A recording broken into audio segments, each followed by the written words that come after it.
많아지면 굉장히 작은 것에 굉장히 예민해져요. 그리고 또 우울해하고. 또 이런 20춘기의 자녀를 둔 부모 또한 연여 근심이 많아지는 것 같습니다.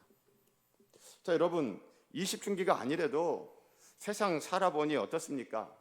근심, 걱정 없던 때가 있었나요? 또 요즘 우리나라는 어떻습니까?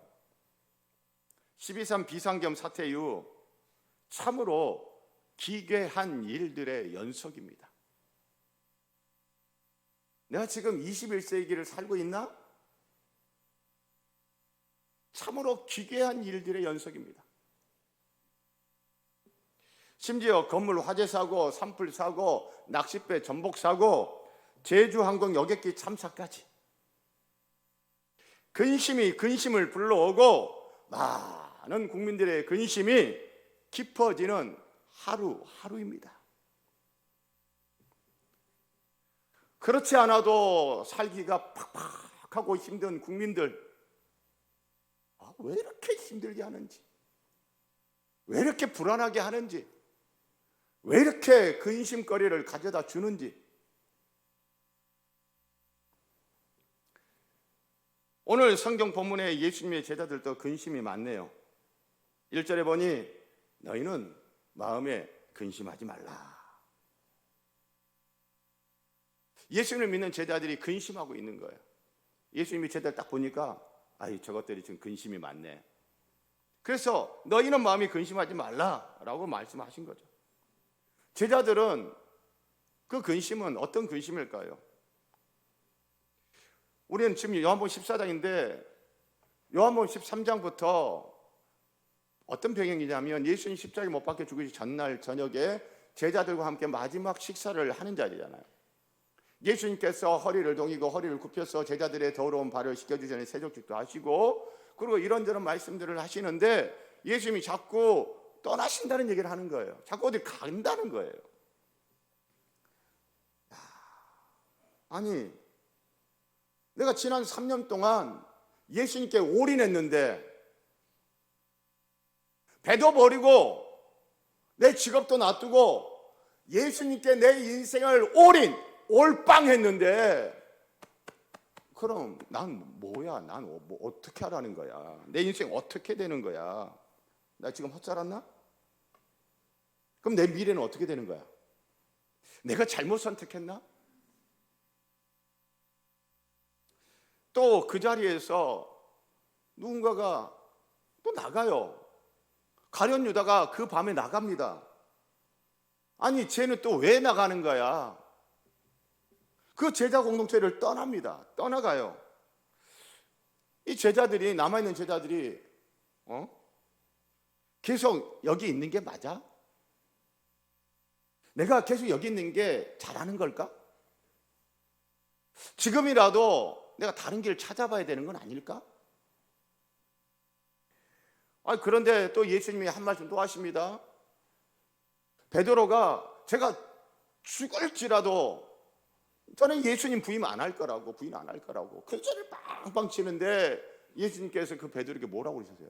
네가 오늘 밤 닭 울기 전에 나를 몇 번 부인하리라? 3번 부인하리라. 그 이야기를 듣고 있는 그 자리에 이 제자들 무슨 생각이 들어요? 아니, 베드로도 못한다고? 아니, 베드로 같은 사람도 못하면 그럼 나 같은 사람은? 난 더더욱 못하겠네. 아니, 베드로 같은 사람도 못한다면 나처럼 부족한 사람은, 나처럼 연약한 사람은. 그래서 여러분, 자존감이 낮은 사람일수록 근심은 업됩니다. 제가 오늘 본문을 묵상을 하면서 예수님이 제자들에게 너희는 마음에 근심하지 말라. 도대체 제자들은 무슨 근심이 그렇게 많았을까? 왜 근심을 했을까? 요한복음 13장을 이렇게 회상해 보면서 14장을 또 묵상해 보면서 제자들의 근심을 제가 한번 추론을 해본 거예요.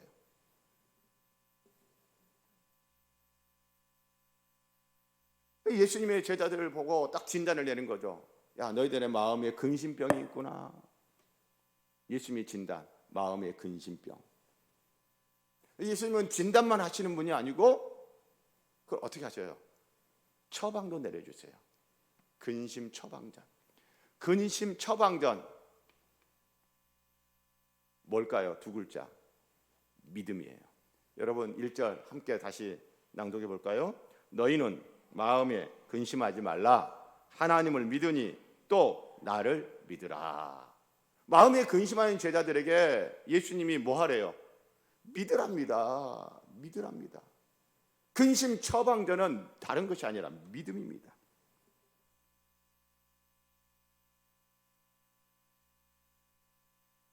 사랑하는 성도 여러분, 주님이 자꾸 어딜 가신다고 하니 제자들은요, 지금 예수님이랑 같이 있으면서도 예수님이 계시지 않는 아니 불자에 있을 제자, 예수님의 부재라고 하는 다가올 미래를 지금 현실로 끌어들여가지고 예수님과 같이 있으면서도 예수님의 부재를 묵상하면서 그 예수님의 부재로 인하여 불안해하고 염려하고 근심을 지금 하고 있어요.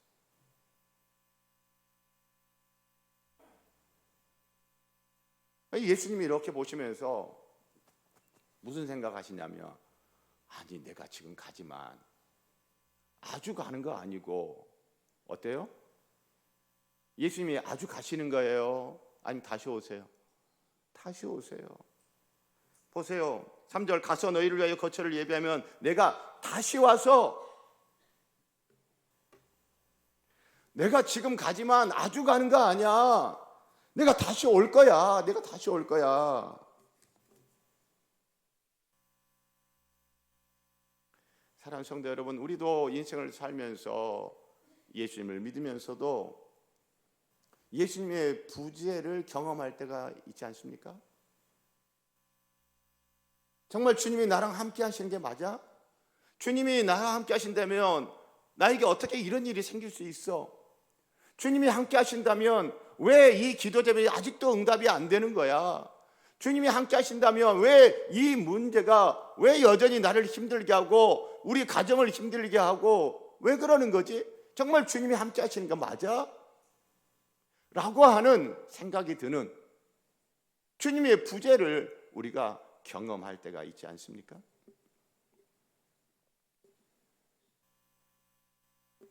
주님은 그 제자들을 보면서 그 잠깐을 못 견디고, 물론 우리 입장에서는 주님의 부재가 1시간이 됐든 하루가 됐든 1년이 됐든 여러분 그거는요 1시간이라도 굉장히 길게 느껴지고요 단 하루라도 굉장히 길게 느껴지는 건 맞아요. 그러나 우리의 인생 전체를 놓고 보면 그 주님의 부재를 우리가 느끼는 그거는요 긴 시간이 아니고 잠시잖아요. 그렇죠? 주님은 보면서 그 잠깐을 못 견디고 그렇게 안달복달하고 그렇게 불안해하고 그렇게 염려하고 근심하냐?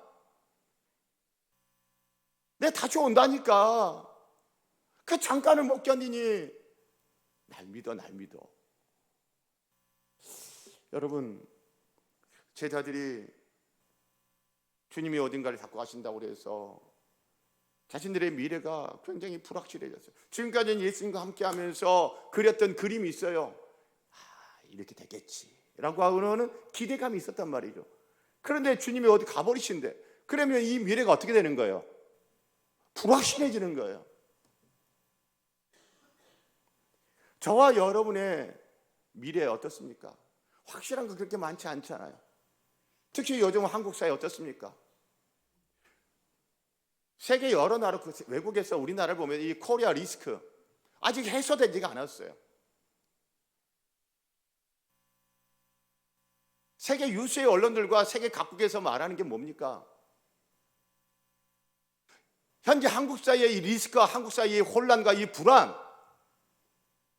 대통령 한 사람 때문에 발생한 거라고 온 세계가 그렇게 이야기를 합니다. 그렇지 않아도 먹고 살기 쉽지 않은 우리 국민들 나간데 더 힘들어졌어요.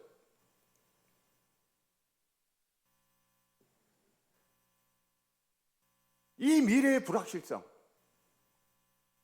해소돼야 되는데 그렇지 않으니 온 나라가 근심입니다. 사랑하는 성도 여러분, 우리 인생을 살면서 선택의 갈림길을 만나죠. 제자들 여기 계속 있는 게 맞아? 아니면 쟤처럼 나가야 될까? 갈림길. 이걸 해야 될까? 저걸 해야 될까? 그 갈림길에서 고뇌하는 근심, 제자들만의 근심일까요? 아닌 것 같아요. 갈림길에서 우리가 선택을 해야 될 때 그 선택이 아주 쉬운 경우는 그렇게 많지 않은 것 같아요. 어떤 걸 하는 게 좋은 걸까? 어떤 걸 선택하는 게 정말 지혜로운 걸까? 등등 고민을 많이 하게 하는 이 선택의 갈림길에서 고뇌하는 근심, 제자들만의 근심은 아닌 것 같아요. 베드로가 예수님 부인할 거라고 하는 주님의 말씀을 들으면서 그럼 나 같은 사람은, 나처럼 부족하고 나처럼 연약한 사람은, 그래서 자신의 부족함과 연약함으로 인한 이 근심, 제자들만의 근심일까요? 나는 할 줄 아는 것도 별로 없고, 나는 가진 것도 별로 없고, 나는 믿음도 좀 부족하고 등등.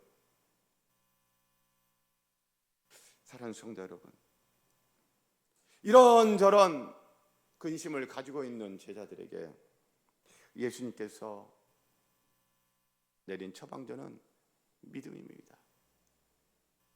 하나님을 믿고 나를 믿으라. 이 말 무슨 말이에요? 예수님 믿고 누구라는 거예요? 하나님이라는 거예요. 하나님이신 나 예수를 믿으라. 왜 이렇게 얘기하실까요? 나 예수를 믿으면 너희가 근심하는 그런 것들 근심거리가 안 돼. 왜? 우리는 지금 제자들이 미래의 불확실성, 선택의 갈림길에서 고뇌하면서 야, 이걸 하면 이게 뭐 확실할까? 이걸 하면 이런 게 확실할까? 다 불확실하잖아요. 그런데 예수님은요, 너희들의 거처는 확실하다 말씀하세요. 우리 인생 살면서 자기 명의로 된 집을 구하기 전까지는 전세든 월세든 거처가 불확실하죠. 장막이 불확실해요. 전세 기간 동안은 살지만 전세 기간 만료되면 주인이 또 보증금을 얼마나 올려달라고 할까? 부동산 경기에 따라서 전세금이 폭등하기도 하고 때로 내려가기도 하는데 주인이 또 이 집을 판다고 그러면 어떡하지? 나는 이 집 살 능력은 안 되고. 그 불확실해요. 염려해서 근심이죠. 그것뿐인가요? 여러 가지가 불확실해. 그런데 주님은 너의 거처가 확실해. 보세요. 2절 내 아버지 집에 거할 곳이 많도다. 내 아버지 집이라고 해요. 2절 뒤에 내가 너희를 위하여 거처를 예비하러 가노니 너희들의 거처라고 이야기해요. 3절 가서 너희를 위하여 거처를 예비하면 너희들의 거처가 나와요. 3절 뒤에 나 있는 곳에, 나 있는 곳, 나가 누구예요? 예수님이 있는 곳. 자, 그래서 내 아버지 집, 제자들의 거처, 예수님이 있는 곳은 다 똑같은 곳이에요. 자, 그러면 여기서 내 아버지 집은 어디일까요? 이 요한복음을 처음으로 낭독하는, 요한복음 설교를 듣는 이 성도들은 예수님이 내 아버지 집에 거할 곳이 많도다 할 때, 내 아버지 집 할 때 내 아버지 집 무엇이라고 생각했을까요? 성전이에요. 성전. 여러분, 요한복음 2장에 보면 가나의 혼인잔치에서 물로 포도주를 만드는 이적을 행하신 예수님이 이제 2장 후반부에 가면 예루살렘의 성전에 가가지고 예루살렘 성전에서 장사하는 사람들을 다 내쫓는 그 이야기가 나와요. 자, 거기 2장 16절에 보면 비둘기 파는 사람들에게 이르시되 이것을 여기서 가져가라. 내 아버지의 집으로 장사하는 집을 만들지 말라. 지금 성전에서 장사하는 사람들 내쫓으면서 그 성전을 예수님이 뭐라고 말씀하세요? 내 아버지의 집. 그래서 요한복음 14장에서 예수님이 내 아버지의 집 할 때 요한복음 설교를 처음 듣는 성도들은 내 아버지의 집은 어디다? 성전이다 라고 이렇게 듣는 거예요. 성전이다. 자, 그런데 성전에, 그 예루살렘 성전에 제자들이 거처할 공간이 있나요? 없어요. 그 예루살렘 성전에 예수님이 계시나요? 없어요. 주 70년 예루살렘 성전은 로마 군대에서 완전히 파괴되어 버렸습니다. 있지도 않은 성전. 여러분, 예수님이 거하고 싶어도 그 성전에 예수님이 있을 수 있어요? 없어요. 그러므로 여기서 내 아버지의 집은 성전을 말하는데 이 지상에서의 성전이 아닙니다. 이 지상에서 성전이 아닌 하나님 아버지의 집, 예수님이 계신 곳, 곧 우리의 거처가 되는 하나님 나라를 이야기하는 것입니다. 사랑하는 성도 여러분, 예수님이 이 아버지의 집에 우리의 거처를 마련하시는데 어떻게 마련하신다는 거예요? 이제 가서 예수님 십자가에 못 박혀 죽으신다는 거예요. 저와 여러분의 죄를 대신하여 십자가에 못 박혀 죽으시고 3일 만에 부활하심으로 죄와 사망과 마귀의 권세를 무너뜨리시고 새 생명의 하나님의 나라를 가지고 오십니다. 할렐루야.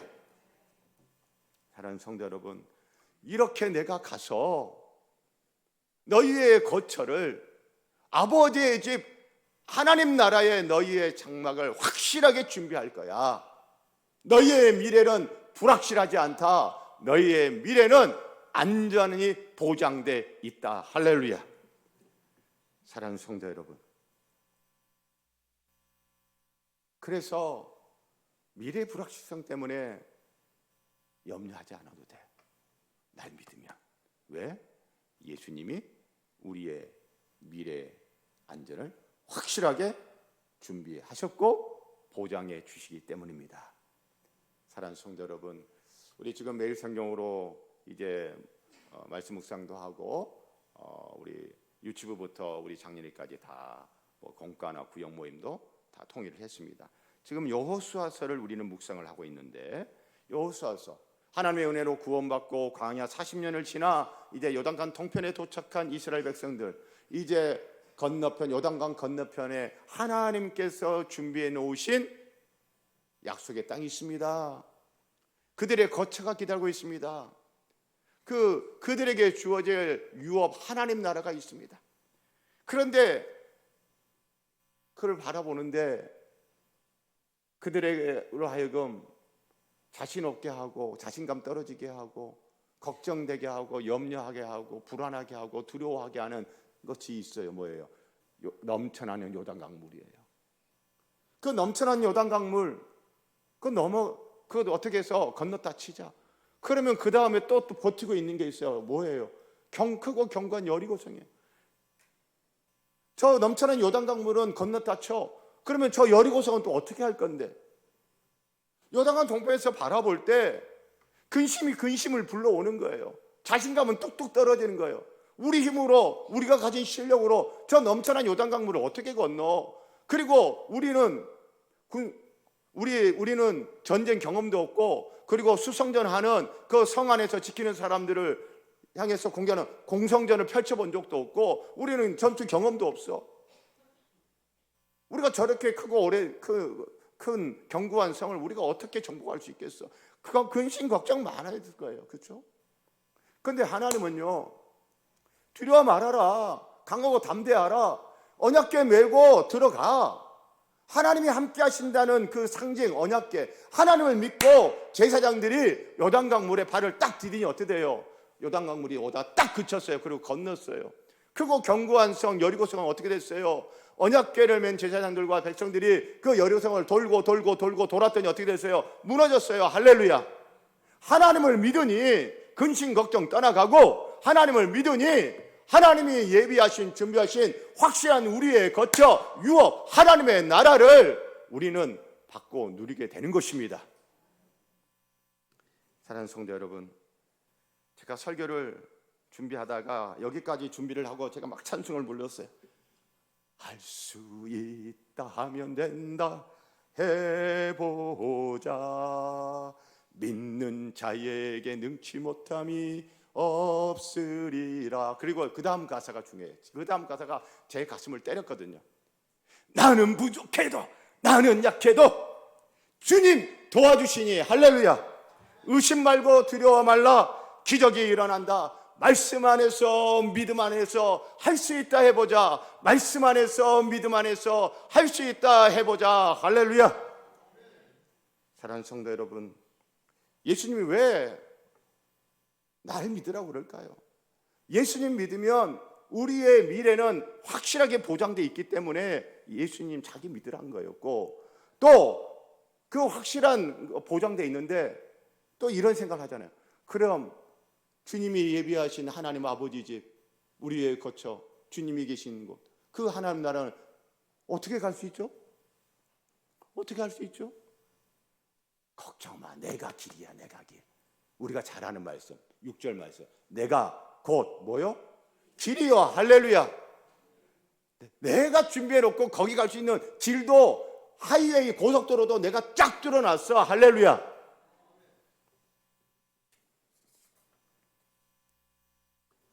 내가 곧 길이요 진리요 생명이니 나로 말미암지 않고는 아버지께로 올 자가 없느니라. 내가 길이니, 길인 나를 믿어. 그러면 아버지 집, 너희의 거처, 내가 있는 곳, 하나님 나라로 가고 또 가는 거야. 할렐루야. 사랑하는 성도 여러분, 이 하나님 나라는 우리가 죽음 다음에 가는, 죽음 이후에 세상을만을 말하는 게 아니에요. 우리가 예배를 마치고 예배당을 나서는 바로 그 순간부터 우리는 주님이 확실하게 우리를 위하여 보장하신 그 하나님 나라에 들어갈 수 있습니다. 의와 희락과 평강의 하나님 나라를 우리는 확실하게 맛볼 수 있습니다. 예수 떠나지 않으면 돼요. 예수라는 길을 벗어나지 않으면 돼요. 예수님이란 그 길이 진리이기 때문입니다. 세상에는 사기치고 구라치고 헛된 말로 현혹하고 어지럽히는 그런 사람이 있지만, 예수님은요, 예수님이 가진 그 길은 진리예요. 그리고 예수님이 그 길은 생명을 주는 길입니다. 그래서 예수님이 내가 곧 길이요, 그 길은 진리의 길이요 생명의 길인 것이죠. 사랑하는 성도 여러분, 구약에서는요, 길이라고 하는 것은 토라, 모세오경, 곧 하나님의 말씀을 따라 사는 삶을 길이라고 합니다. 여러분, 처음부터 이 세상에 길이 있었던 거 아니에요. 사람이 걸어갑니다. 또 걸어갑니다. 또 걸어갑니다. 걷다 보면 사람들이 많이 걷는 그 길이 뭐가 되는 거예요? 많이 걷던 곳이 뭐가 되는 거예요? 길이 되는 거예요. 하나님의 말씀을 따라서 살아가는 것, 그게 길이에요. 예수님은요, 하나님의 말씀을 정확하게 이해하고 예수님은 그 하나님의 말씀을 준행하는, 순종하는, 실천하는 삶을 살았어요. 예수님은 그렇게 정도를 걸어가셨어요. 발을 정자 길도자, 정도를 걸어가셨어요. 좌우로 치우치지 않고 정도. 예수님이 말씀하셨죠. 내가 율법을, 토라를, 하나님의 말씀을 폐하러 온 것이 아니다. 나는 하나님의 말씀을 온전케 하러 왔다라고 말씀하셨어요. 그래서 예수님께서는요, 하나님의 말씀을 준행하는 삶을 그렇게 살아오셨어요. 그 길이 여러분 진리의 길이고, 그게 바른 길이고, 그 길이 생명의 길이고 사는 길인 것입니다. 그래서 내가 그 길이요, 그 예수님을 믿는다는 것은 무엇입니까? 아버지 하나님께로 가는 그 길, 예수님처럼 살아라 라고 하는 것이죠.